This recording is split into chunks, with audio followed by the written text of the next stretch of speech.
दोस्तों, रूस यूक्रेन जंग बढ़ती जा रही है।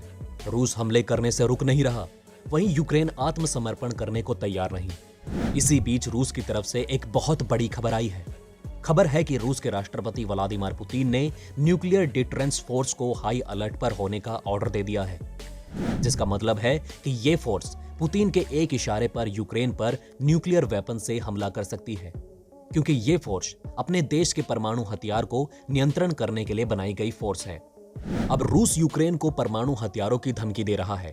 वहीं रूस के राष्ट्रपति व्लादिमीर पुतिन ने फ्रांस के राष्ट्रपति इमैनुअल मैक्रोन से बात करते हुए 3 शर्तें रखी हैं। पहली, दुनिया पूर्वी यूक्रेन के क्रीमिया इलाके पर रशिया के नियंत्रण को मान्यता दे। दूसरी, यूक्रेन से नियो नाजिस ग्रुप और राष्ट्रवादी ताकतों को हटाया जाए। तीसरी, यूक्रेन नाटो में शामिल होने की जिद को छोड़ दे। इसके साथ ही दोस्तों आपको बता दें कि परमाणु हथियार एक देश अपनी आत्मरक्षा और दूसरे देश से बचाव के लिए विकसित करता है, ना कि हमला करने के लिए।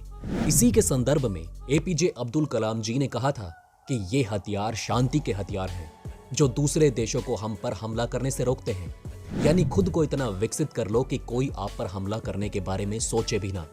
और देखा जाए तो दुनिया में सिर्फ एक ही बार परमाणु हथियार का इस्तेमाल किया था, जब अमेरिका ने जापान के 2 शहरों पर इसे गिराया था।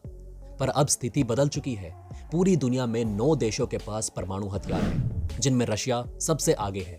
अब क्या है रशिया के मन में, क्या बातें अभी तक सामने आई हैं, तो चलिए दोस्तों आपको विस्तार से बताते हैं। तो दोस्तों, क्या सच में दुनिया में परमाणु युद्ध का खतरा मंडराने लगा है? दरअसल रूस के अपने परमाणु आर्मी को अलर्ट करने के बाद पूरी दुनिया में आशंकाओं के बादल मंडराने लगे हैं। दुनिया में सबसे ज्यादा परमाणु हथियारों के जखीरे वाला रूस धमकी देने लगा है। रूस यूक्रेन युद्ध के बीच मॉस्को की इस तैयारी ने सबको डरा दिया है।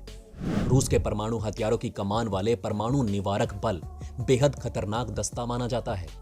रूसी राष्ट्रपति व्लादिमीर पुतिन ने नाटो देशों के आक्रामक बयानों के बाद ये आदेश जारी किया।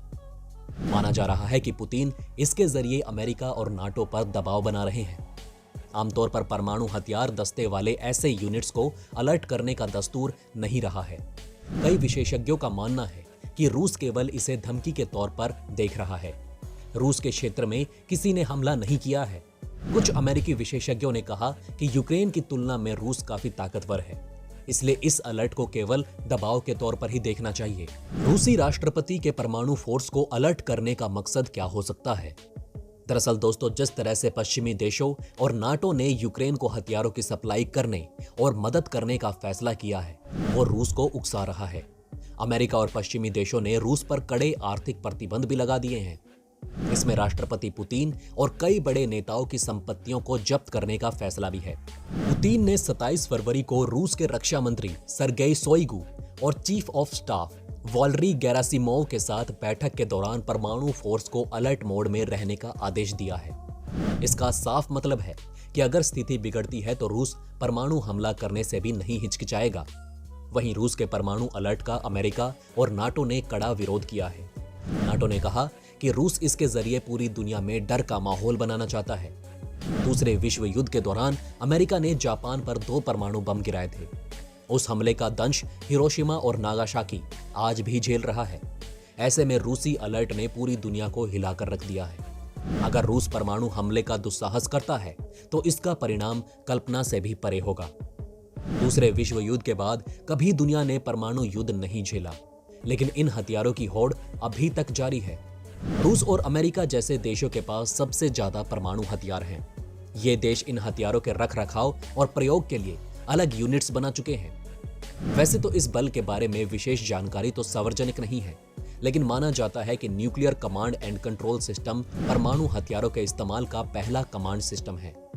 तो चलिए दोस्तों जानते हैं कि ये आखिर कैसे काम करता है।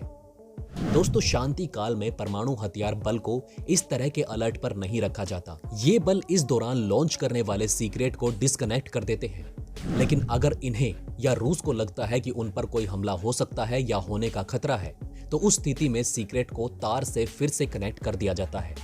जब भी लॉन्च ऑर्डर आएगा, ये तुरंत हमला कर सकते हैं। एक बार शुरुआती कमांड जारी कर दिया जाता है तो सिस्टम इस पर एक्टिव हो जाता है। इस स्थिति में सिस्टम तभी हमला करेगा जब उसे लगेगा कि रूसी क्षेत्र में परमाणु हमला हुआ है या धमाका हुआ है। परमाणु बल को अलर्ट करने का ये मतलब नहीं होता कि वो पहले हमला करेगा, यानी रूस पहले हमले की तैयारी नहीं कर रहा है। ये पहले हमला तभी करेगा जब ऐसी कोई चेतावनी उसे मिलती है। जहां तक इस तरह के अलर्ट का सवाल है, तो ऐसा पहले कभी देखा नहीं है। परमाणु हथियारों की होड़ के दौरान या शीत युद्ध के दौरान कभी भी परमाणु बल को इस तरह के अलर्ट नहीं किए गए हैं। ऐसे में दुनिया ने पहली बार इस तरह का अलर्ट देखा है। वहीं दोस्तों, सवाल ये भी उठता है कि आखिर रूस और अमेरिका के पास कितने परमाणु हथियार हैं।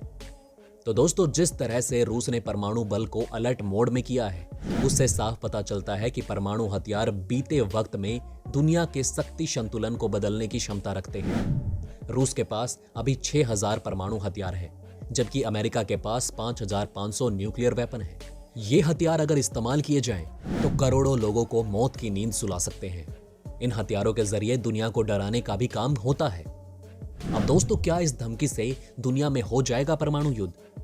हार्वर्ड केनेडी स्कूल के प्रोफेसर और पूर्व राष्ट्रपति बिल क्लिंटन के विज्ञान और तकनीक नीति के पूर्व सलाहकार मैथ्यू वन ने बताया कि मुझे नहीं लगता कि यूक्रेन की लड़ाई में परमाणु हथियार का इस्तेमाल होने वाला है।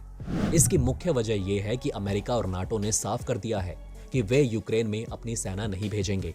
अगर रूस में कोई सैन्य हमला नहीं होता, तो पुतिन इसका इस्तेमाल नहीं करने वाले। वैसे भी यूक्रेन की तुलना में रूस की सैन्य ताकत काफी मजबूत है। बोस्टन यूनिवर्सिटी के वैश्विक अध्ययन के वरिष्ठ लेक्चरर पॉल हेयर ने कहा कि रूस का मुख्य मकसद यूक्रेन पर कब्जा करने और रूस की ऐतिहासिक ताकत को फिर से दुनिया को दिखाने का है। पुतिन का मकसद दुनिया को परमाणु युद्ध में धकेलने का नहीं है। तो दोस्तों, कैसी लगी आपको ये वीडियो, हमें कमेंट करके जरूर बताएं। साथ ही रूस की परमाणु धमकी पर आपकी क्या राय है, ये भी हमें कमेंट में बताना ना भूलें। वहीं अगर ये वीडियो आपको अच्छी लगी हो तो लाइक और थम्स अप देना ना भूलिएगा। और अगर आपने अभी तक हमारे चैनल को सब्सक्राइब नहीं किया है, तो जाने से पहले चैनल को सब्सक्राइब जरूर करें। खुश रहें, ध्यान रखें। धन्यवाद।